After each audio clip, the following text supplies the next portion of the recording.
বিকশিত ত্রিপুরা 2047 ডকুমেন্টের আবরণ উন্মোচন করলেন মুখ্যমন্ত্রী। সংশ্লিষ্ট কর্মসূচিতে রাজনৈতিক ব্যক্তিত্ব, সাধারণ মানুষ সহ প্রশাসনিক স্তরে আধিকারিকদের একজোট হয়ে কাজ করতে হবে, এই অভিমত ব্যক্ত করলেন মুখ্যমন্ত্রী ডক্টর মানিক সাহা। প্রধানমন্ত্রী নরেন্দ্র মোদী দেশকে একটি উন্নয়নশীল রাষ্ট্রে পরিণত করার জন্য বিকশিত ভারত 2047 কর্মসূচি ঘোষণার সূচনা করেছেন। এই কর্মসূচির প্রধান লক্ষ্য দেশের মানুষের অর্থনৈতিক উন্নয়ন ক্ষমতায়ন এবং টেকসই জীবনমান নিশ্চিতকরণ। শুক্রবার বিকশিত ত্রিপুরা 2047 ডকুমেন্টের আবরণ উন্মোচন করেন মুখ্যমন্ত্রী মানিক সাহা।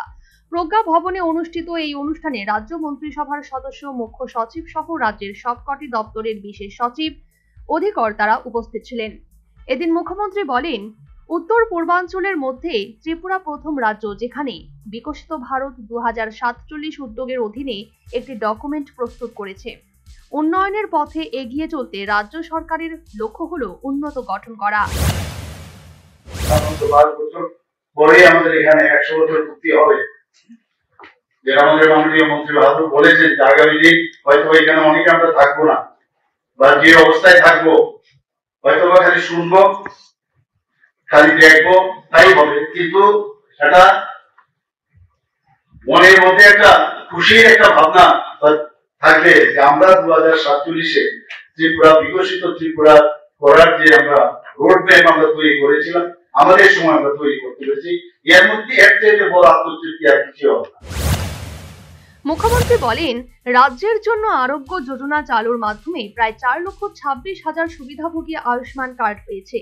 ইতিমধ্যে 8,000-এর অধিক চিকিৎসা লাভ করেছে।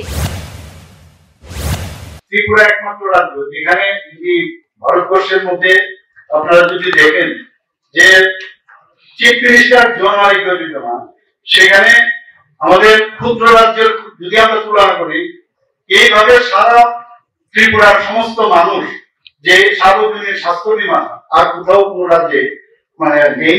এবং সেখানে আমি বলবো এখানে কিন্তু ক্যাপিং দেওয়া, কিন্তু ফুল সমস্ত মানুষ এই রাস্তায় সেটা নাম্বার 1 ভারতবর্ষের মধ্যে, সেটা হচ্ছে ত্রিপুরা মুখ্যমন্ত্রীর জন্য আরোগ্য যোজনা। সেটা আমরা শুরু করেছি 5 লক্ষ টাকা করে। প্রধানমন্ত্রীর জন্য আরোগ্য যোজনা যেভাবে করেছে আমরাও সেইভাবে কাজটা করেছি। চিফ মিনিস্টার জন্য আরোগ্য যোজনায় 2023-এ আমরা এটা ডিক্লেয়ার করেছিলাম এবং সেভাবে কাজ শুরু হয়েছে। প্রায় 4,26,000-এর মতো যারা বেনিফিশিয়ারি তাদেরকে কার্ড দেওয়া হয়েছে।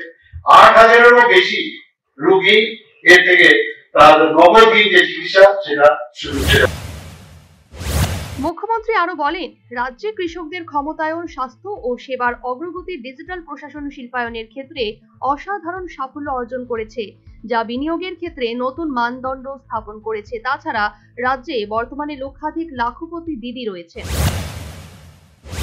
আমি তো আগে এরকম 87,000 বলতাম, আজকে আমার কাছে যে ডাটা এসেছে দেখা গেল আমাদের এখানে মহিলা এম্পাওয়ারমেন্ট অফ উইমেন মাননীয় প্রধানমন্ত্রী যার উপর প্রচন্ড জোর দেন, সেখানে ত্রিপুরাতে আমাদের এখানে 1,08,281 জন মহিলা লাখপতি দিদি হয়েছে এখন পর্যন্ত আমার কাছে যে ডাটা এসেছে। এবং যে ভিশন ডকুমেন্ট দেখানো হয়েছে সেখানে কিন্তু ইনকামই হোক, জিএসডি যাই হোক, সেটা 2047-এ কি হবে তারও কিন্তু মোটামুটি একটা ধারণা আমাদের সামনে রেখেছে। অনুষ্ঠানে মুখ্যমন্ত্রী ছাড়াও অর্থমন্ত্রী প্রণজিৎ সিংহ রায়, মুখ্য সচিব জে.কে. সিনহা, নীতি আয়োগের প্রোগ্রাম ডিরেক্টর রাজীব কুমার সেন, পরিকল্পনা দপ্তরের সচিব এল.পি. ডার্লিংও বক্তব্য রাখেন। Bureau report, news vanguard.